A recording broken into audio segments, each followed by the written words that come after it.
Hey, what is up, everybody? Welcome to the PHNX Rising post-game show brought to you by the DraftKings Sportsbook app. I'm Ramon Chavez. I'm here with Owen Evans, and we're back on the roof. We are back on the roof. This is the first time we've been here in a minute, so I'm glad It we're has here. been a while. It's quite nice up here. We got a little bit of a breeze. There's actually, I'm very tempted to go run down there. You can probably see the sprinklers are going Look off at that. on the field down there, getting some much needed water. Yeah. It's really stuffy downstairs, so that's why we're up here. That's why we got that decided breeze. to go up here because it was like a sauna down there. But let's talk about the game. Owen Rising get the W today behind. We're thanks to Luis Seijas brace today, a header, an outside the box banger, just some classic Luis Seijas stuff. And it's insane how many points Seijas himself has earned Rising this season. It's incredible. He's a fantastic player. Look, there's a reason this guy has played at a much higher level than here at PHNX Rising.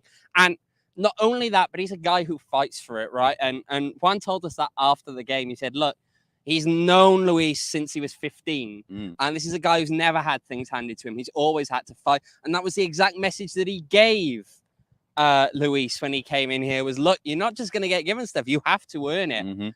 Well, he's earning it tonight. Let's be clear with that. What a performance from him. Yeah. And, I mean, the first goal, great header. The second goal, what a finish. And now Aiden's ball to him, fantastic as well. But just the finish into the bottom corner, just perfect. Yeah, and that's one of the things that I was kind of questioning in the El Paso game because Seijas was on the bench. He did not see the field on Saturday. And I thought maybe he could have helped in that midfield, creating, chasing after lost balls. And I think he would have brought another dynamic to that game. So when I saw him in the starting lineup today, along with Aiden Quinn, I said, you know what? This is going to be interesting. I think this is going to be the right midfield today. Lambert was not available due to a non-COVID illness, from what we were told. So it was good to see, and he rewarded Juan Guerra and the rest of the team with these 2 goals, and ultimately was able to get Rising 3 points. So great performance today. Let's talk about the first half for a little bit. Rising definitely played a lot better during those first 45 minutes. Obviously, they got the first goal thanks to Seijas' header. But they gave up that goal. Can you walk us through what happened? We were actually on the other end of the field when we saw it, so we were all confused. We had to go on the ESPN Plus replay. So what happened during that play? So effectively what happens there, it's part of the kind of the planning that Juan wants. He wants them to play out of the back. Now, what happened there was Ben Lunt kind of passed it a bit further forward of Musa. James Musa, he's not necessarily paying it quite as much attention maybe as he should have at that one moment. And then he's chasing the ball. And he slides. He slides to try and get it. And arguably, I think he shouldn't have gone to ground there. He opened up space. He wasn't going to get to the ball. He was just opening up space for the attacker to get past him, and he did. But it came up after the game. We were talking about it with Juan, and he's like, look, multiple times this game, if you look at it, what happened, that's the game plan. And look, they're adjusting to it. They will make mistakes. If you watch it all back, they did it multiple times and they succeeded. So he's okay with it. He understands that there will be teething errors as they get used to his system and how he wants them to play. And unfortunately, that was just kind of a byproduct of that. Yeah. When we saw the play develop, we were all kind of confused because it just looked too simple of a play for that to happen, right? And Rising had been playing great. Defense was communicating with the midfield or connecting, and it just came out of nowhere. And actually, that was the only shot that RGV had for a very long time this game. So for them to score off that just one mistake, that had to hurt. So definitely, something that Rising will take a look at. Yeah. It was frustrating, and look, the other thing I asked Juan about on that one was, look, you go in at halftime, then you've just conceded that goal. What are you saying to the boys? And it's the message from him was one of uplifting, that he believes in them, that he knows that they can get what they need to, and most importantly, what he said, and this is something he mentioned multiple times. These boys have to understand that they can't be afraid of success. There are times where it's looked overall over the season as though they're afraid of success. And that's something they have to get over mentally. They have to get past that. Yeah. Something that I liked from the Rising team today was the fact that even though they gave up that goal, coming out of the second half, they were still playing their game. They didn't put their heads down. They didn't kind of just throw their hands up in the air like we've seen them do multiple times this season. And they fought back. They said, you know what? We are in control of this game. We're going to continue to play what we've been doing during the first half. And ultimately, they were able to get on ahead with that Seijas goal. So great stuff from Rising today. But putting a little bit of context into it, It is RGV, but these are valuable points nonetheless. Well, this is a 6-pointer. Mhm. Absolute 6-pointer. You know, you can say, well, it's only RGV, right? Mhm. But that's where Rising are in the table right now. And if you want to prove that you are ahead of these teams, you have to get results against these teams. And Mhm. I think today went into it. At the end of the day, these are the games you have to win more so even than some of the other ones like Colorado Springs, like San Diego, because you're not competing with those teams. Yep. You're not trying to catch those teams. This is a team that you're trying to stay ahead in. Now, I will say before we move on, we should probably give a shout out in here. We did have a super chat. All right. So shout out to Scott Mitchell here saying, keep up the great work, guys. But cheers, Scott. We know you always tune into these. I appreciate it. Always help us out with the super chats. Thanks, Scott. Yeah. Shout out to Scott there, always supporting us here at PHNX Rising. Yeah, definitely. It is important to get these 3 points. Looking at the table right now, just for you guys to know, Las Vegas Lights, 27 games played, 37 points right now in the Western Conference. As far as the point standings are concerned, so Rising, they get to 32 points now, 26 games played, so one game in hand. So they still have some time to make up. Yeah. And so this isn't a lost cause. It's only 5 points. So looking forward to Saturday. We won't dive in too much into it, but that is an important game, right? They've shown that they can beat Colorado, but that Colorado that they face here at Wild Horse Pass, that was a Colorado that looked beaten, that looked tired. So it's going to be a different game come Saturday. Absolutely, but I take a point in that game now. This was the important one. I feel as though this team over the 3-game stretch of this one, Colorado and Oakland, they need to find somewhere right around 7 points, probably. Okay? They got the 3 points tonight that they need. A draw against Colorado and a win against Oakland, I'll take it. Yeah. It's really about getting that momentum going in the right direction, which is what they have done tonight. It's good. It's good. Today was, whether it was as beautiful a win as we've become accustomed in past years to seeing, it or not, it doesn't really matter. What matters is you get 3 points. Yeah, for sure. All right, y'all, let's take a quick break and talk about our friends at Four Peaks. So if you guys haven't yet, make sure to enter the Toast of the Month sweepstakes. And if you do, you have an opportunity to win a $50 Four Peaks gift card, a PHNX shirt of your choice, and a PHNX annual membership.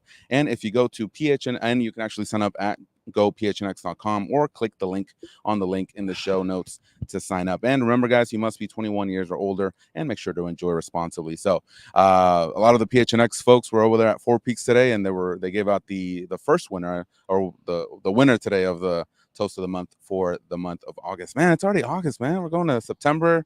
It's September like tomorrow.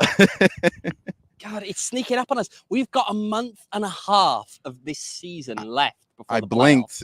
We were playing Valley, or Rising was playing Valley United here, and I blinked, and now we have a few games left in the season. Which Valley United, preseason or Open Cup? Preseason. Both of which we still had hopes. Yeah, back then, way back then. Yeah, we've aged about 10 years on this podcast. You've gotten to watch bags, man. Yeah, it feels like it's gone by in about 10 seconds, but we've aged about 10 years. Before we move on, shout out to Tori. Do I really have something? I thought Owen was gonna tell me something. Yeah, there's a booger in your nose, Ramon. According to Tori. See it? I can't see it on the screen. Oh my god! Wow, Tori. But thank you nonetheless for the chat. The boys look more confident all night than they have all year. Yeah, I think that's correct. I think that there was definitely an improvement in the confidence. I think that there was also an element of just getting used to this new system that Juan wants to implement. And I know Luis told us that after the game. He said, look, it's starting to come together. They're working on the confidence there. It's just coming together slowly. But yeah, the problem, of course, is that because of the timing of the move and when they brought Juan in, there isn't much room to maneuver at all. So look, at this point, good steps. You just got to keep it going like this. That's the problem. You've got to keep riding that positive kind of train of just picking up results like this, because there isn't space anymore to drop points. Yeah, no room for mistakes. Let's take a look at the numbers behind the numbers and kind of let you guys know what happened as far as those are concerned. Of course, Rising got the victory, 2-1, 53% possession, 47 to RGV Toros, 14 shots on total shots for Rising, 15 for RGV Toros, and 5 shots on target for Rising and 2 for the Toros. But the key stat that I want to kind of zone in on right now is the possession. 53 53% possession for Rising, and that's not something that you typically see, at least with this Rising team at this season. Typically, they kind of sit back a little bit, let the other team kind of dictate what's going on as far as possession, and then they strike. But in this situation, I loved it. I like the fact that they said, hey, you know what, let's dictate the game, let's kind of do our own thing, and I think it worked out for them. And I think you're seeing that Juan Guerra philosophy creep into this team, and they're executing on the field. Exactly, and that is his philosophy. It's what he's told us all along. Is it goes beyond just what was a very vertical Rick Shantz type team into one that's more about keeping the ball, getting the ball, holding on to it, and playing football in that kind of way, rather than just winning the ball and trying to kill the opposition in transition. Now, one thing he did mention late in the game, there's still some elements to learn in terms of game management, especially late on. The team probably could have taken a step back. Probably didn't need to be quite as vertical as they were. Probably could have tried to kill a bit more clock with the ball at their feet rather than trying to attack, especially 2-1 up. You want to try and take some time out of the game. But that's, again, something that he said they're going to learn in weeks to come. It's going to work. It's just a question of letting it kind of tick on. Yeah, one situation, kind of to add on to that, was that Repetto last minute kind of breakaway that he had. In my point of view, at that point, yes, you can go for the goal, but if you feel like you're not 100% sure about, maybe beating your defender or getting a shot on target that's going to be successful, then take it to the corner flag. Kill some time, try to get a foul, try to get a corner, and that way you can run down the clock. Because as someone in the comments just pointed out, those 5 minutes were the stoppage time seemed to go on forever, and that did not help Rising whatsoever. And so in that situation, I think maybe Rising just needs to be work a little bit more smarter, in that situation, and make sure that they kill the clock. The other thing that didn't help there is that Ryan Flood was on his last legs.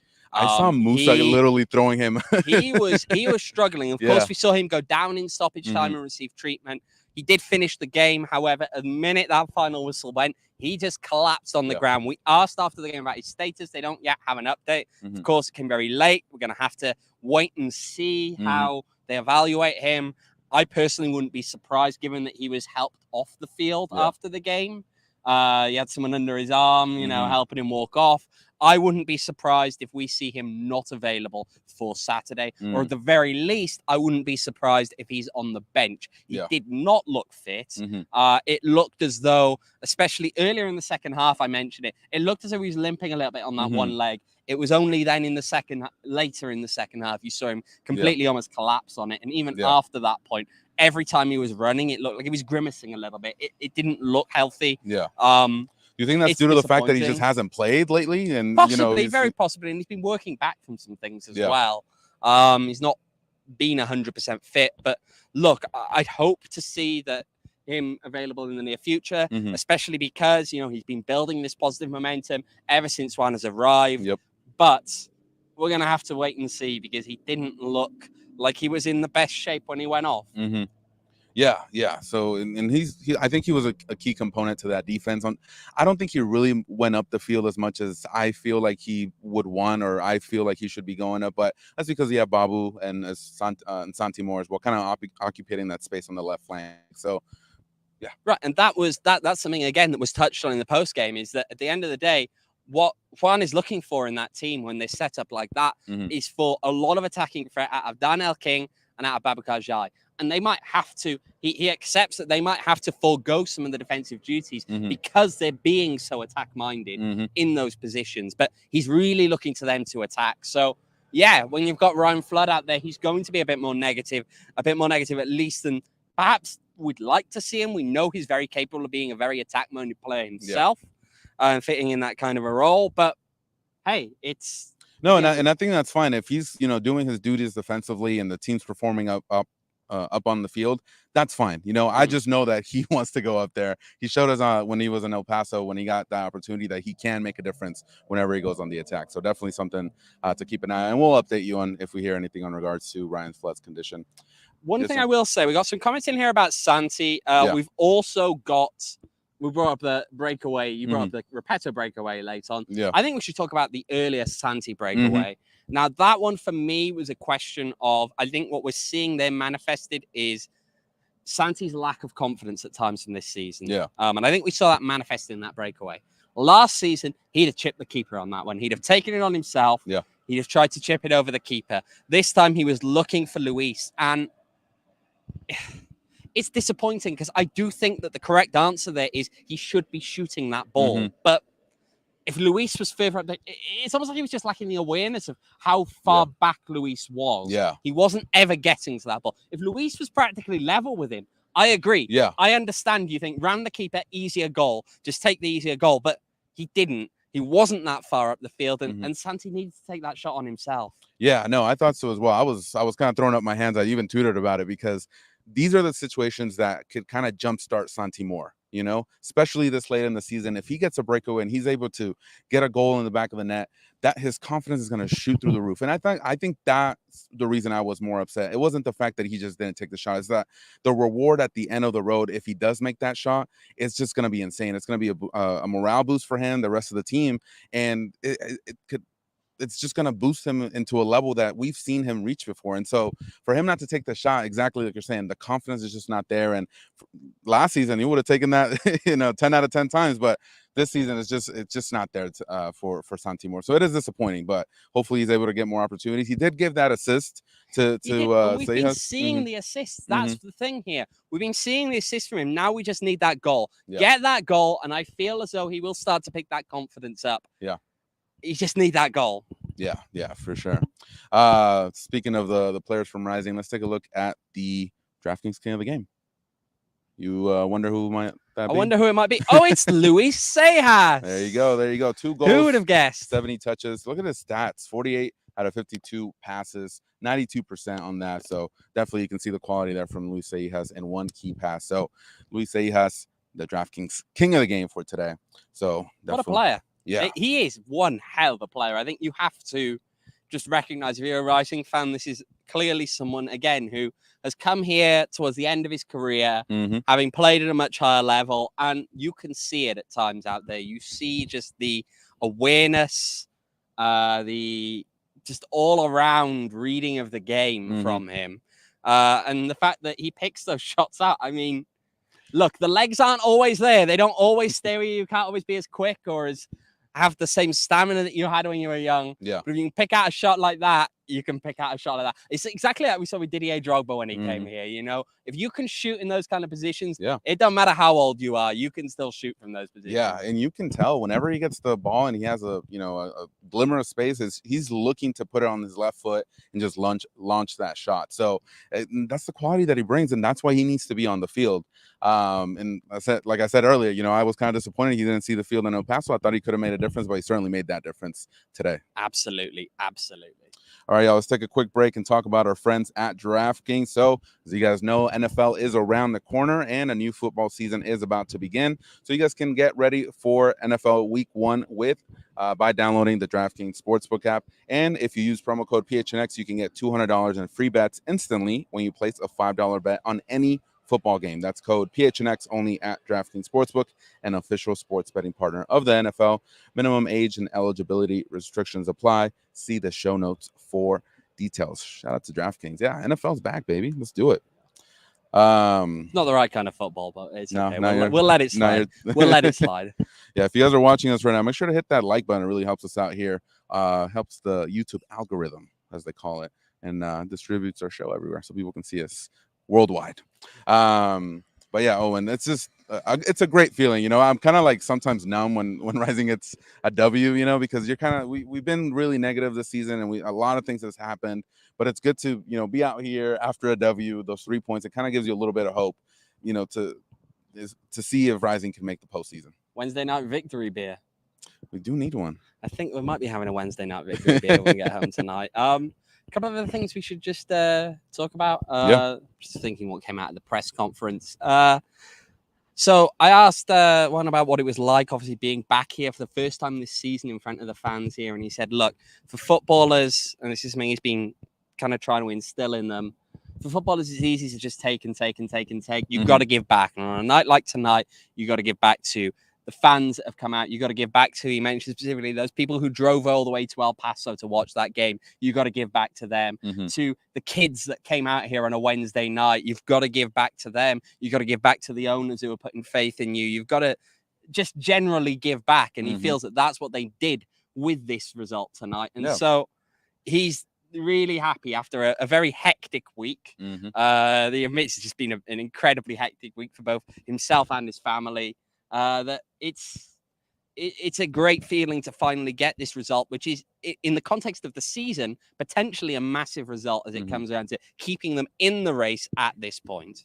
Yeah, for sure. As far as the being thankful, I definitely saw that in El Paso after the loss. He was, a lot of the players were just shaking hands with the El Paso players and kind of going towards the dugouts. But Juan was the one that was heading towards the section where all the Rising supporters were, and he was clapping and he was making sure to kind of egg on the other players to make sure that they give their thanks, because it is a long drive. The fans are spending their money to go support the team, and I do admire that. Seeing being part of the press and the media, I do notice those things when it comes from the coaches, and Juan certainly showed that on Saturday. But yeah, great result. It's like you're saying, it's been a hectic week. He's literally got here last week, and so it's still, it's gonna take a little bit of time for everything to adjust. But you see the results of the training and the hard work that's already been put into this team by this W today. So hopefully they can build on that on Saturday. You'd hope so. But of course, very different game on Saturday. Colorado Springs. Yeah, for sure. Let's take a quick break, guys, and talk about OG's brands. If you guys haven't yet, make sure to enter the Flavoring Life sweepstakes, because if you do, I don't know if we got the graphic up, but if you do, you can look like Derek right there. Yeah, Derek looks really happy, doesn't he? This is the look of people who have just witnessed Rising finally win a game for about first time in a month. That's what we should be looking. It is about a month, isn't it? Yeah, July. End of July was the last one. But yeah, if you guys enter the sweepstakes, you guys can receive, if you win, 3 bags of OGs, including orange creamsicle and tropical flavors, an OG's hat, a PHNX shirt of your choice, and a PHNX annual membership. And you guys can sign up for the sweepstakes at gophnx.com or click the link in our show notes. And you can also check out OG's online at their website, ogsbrands.com, and on Instagram at ogsbrands. And you can also find their products at your local dispensary. And remember, you must be 21 years or older to purchase. You know who needs some OGs? They're talking about it in the chat here. Arturo Rodriguez, my man needs to chill out a little bit. It's coming a little hot the past few games. He comes in, and we're talking up here in the press box about, let's take the odds on how many minutes it is until he picks up a yellow card, right? We're getting used to it by now. Look, he is a fantastic player. He doesn't have to lose his head quite so much. I know, yes, you want that energy, but come on, Arturo, you don't need to pick up a yellow card the first 10 minutes every game. You just don't. It's okay. Yeah. You can chill. Breathe. Yeah. No, I agree. Deep breath. He came in a little hot, started talking to the ref, and the ref, I wasn't happy with a lot of the calls that he had today. I think there were some missed yellow cards. There was one in particular I think you mentioned, which was a breakaway where he just... It was a textbook. Santi Moar brought down, It was textbook stopping a promising attack. Yeah, so I could see the frustration. I know where that stems from, but yeah, you got to chill out a little bit. They need you on the field. Greg Hurst wasn't at his best today. I feel like he did do a lot of running up top, but ultimately he wasn't able to create the impact. But when you insert Arturo Rodriguez in there, it's a different ball game. And so Rising really need Arturo to be on the field, be creative, and just be himself. But see, the comments on the referee today, fine, I understand it if he gets frustrated when he comes in any given game. But it's every given game. That's why we're picking up on this trend here. And that's where the problem is, really. You just got to be a little bit more chill, a little bit calmer. Come on, we know. Take that energy and put it into your play. Yeah. Not into shouting at the officials every game. Yeah, for sure. We need them out there. We missed them for a good chunk of the season, so we want to see them out there for sure. All right, Owen. Yeah, man, it's just, I do enjoy the victory. There are some things I feel like they can improve on. I think, I'm not sure, after that first game, JJ Williams was here. I think he's kind of simmered down a little bit. What are your feelings on that? I'm not sure, though. I'm not sure. I know it's not him, particularly. But again, it's about getting the ball to the center forward, and it's something that I think they're still struggling with, is getting the ball to the center forward in the right spots. We saw, of course, look, he scored here against Colorado Springs in his debut. He scored away to Orange County. He put the ball in the back of the net against El Paso, but he was in an offside position. This is a guy who can find the net. He is a proper striker. He is a poacher. You get him the ball in a good spot, he will find the back of the net 9 times out of 10. Yeah. And they're just not quite working it into the right places for him. And that's where the problem is. Look, he is just not getting the service. How do you, as a striker, it's hard to make things happen, because if you're trying to make things happen as a striker, you're dropping deep. You're moving away from the place where you're going to be most dangerous. Where you're needed, yeah. Yeah, and so that's the problem. It's kind of a catch-22 in some ways, because what do? Do you go out trying to find the service, or do you kind of stay where you are, well, really should be, which is leading the line, and just accept the fact that there isn't really any service coming to you, and you may get maybe one ball all game. Yeah.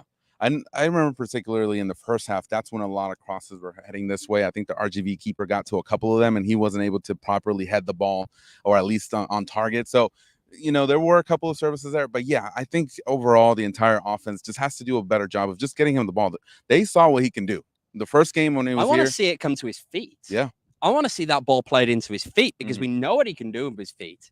Yes, of course, he can head the ball. He's a big enough guy, right? Yeah. I want to see it played into his feet. Yeah, for sure.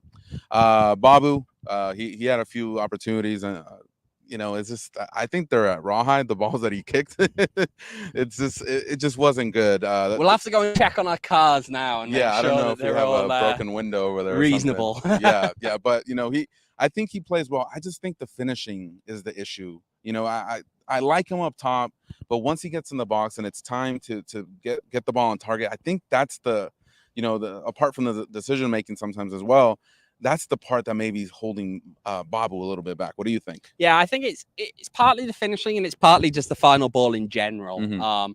I feel like the final ball isn't always there with him. He has the pace and that kind of electricity when he runs at people, that he can create chances in that sense, but he doesn't quite have the final ball to actually create anything out of that kind of chance that he's creating. So that's where the problem lies. But hey, you know what? I feel like we've had our share of negativity for the night. Yeah. Have we had our share of negativity for the night? Should we put the negativity to bed? Let's put it over there. Yeah. Let's put it to bed, because Phoenix Rising won 2-1 tonight, 3 points against RGV. Now only 5 points back on the playoffs with a game in hand. Feeling good heading into Saturday. 2 games in hand on El Paso, same points. Yeah, so there's still definitely an opportunity there. Tyler over here in the chat, he says, totally wasted. Happy Wednesday. That's what we like to see, Tyler. I love that, Tyler. Thank you for totally wasted. Happy Wednesday. Yeah, guys, it's been a great night. Wednesday midweek game. You know, a hectic schedule. Yeah, that's one way of putting it for sure. One way of putting it. But yeah, we will be back on Saturday after the Colorado Springbacks game. So hopefully with another positive post-game show. We do, before we take off, guys, we do want to talk about our friends at More Furniture. If you guys don't know yet, they hooked us up at the studio, our brand new studio, with all the furniture and all the good stuff over there, the whole 9 yards. And we encourage you to check them out. You know, they've been really nice to us, so maybe you guys can help them out as well. They're having a Labor Day sale, so that means, you know, we're gonna have some time this weekend, right? So check out their website, visit morefurniture.com, check them out. All the cool stuff. You got some recliners, some couches. Well, you can take a look. You know, I probably need a new couch as well. Get yourself something in quickly, you know, ready for the away games that are all coming up. Yeah, there you go. Get it in for the away games and relax at home watching them on TV if you're not heading out there. There you go. Although, of course, if San Diego, if you can make it there, I'm repeating my cry. If you can make it to San Diego, get yourself to San Diego. I also found out another thing about that date that Rising is going to be playing San Diego is that actually Bad Bunny is going to be in San Diego the same night. So that's probably going to be Bad Bunny's going to be there that night. It's going to be San Diego Wave are opening their new stadium in San Diego. No one in San Diego is going to that Loyal game. Get yourself to San Diego. Take over Torero. Owen can fit 2 more people in his car. So I can't because I'm flying. But yeah, make sure to go there and support Rising. It's going to be a great game. I'm going to try to make it. You know, Paso was a great time. You don't have an option. You are coming. I'm going to try to make it. We'll see. I don't want to drive. That's the one thing. So we'll see. We'll see if I can find some flights. But yeah, guys, thank you so much for joining us tonight. We will be back on Saturday again for the post-game show. And tomorrow. Oh, that's true. Yeah. You almost forgot we were going to be on tomorrow. My day, I'm all screwed up because I thought yesterday was Monday. And then, yeah, I'm all sorts of out of there. But yeah, we will be back tomorrow. Talk about that Colorado Switchbacks game. And hopefully, you know, we can have some more fun tomorrow as well. Any last thoughts, Owen? 3 points. Time to go home and have a victory beer. Beer. Yeah. Yeah. Shout out to A Maves here, Tyler, Corey, We got another Tyler in the chat. Bonnie, good to see you as always. We got Thomas, Tori. Thank you so much for joining us. I know it's late on a Wednesday. It's a school night, but we always appreciate that. 3 points. School night. No, Reese. Where's Reese? I saw him in the stands. He tunes in when he's in school and we're going live because the coach has left. But not later. But not when it's a school night. He probably needs his 8 hours, He needs his sleep.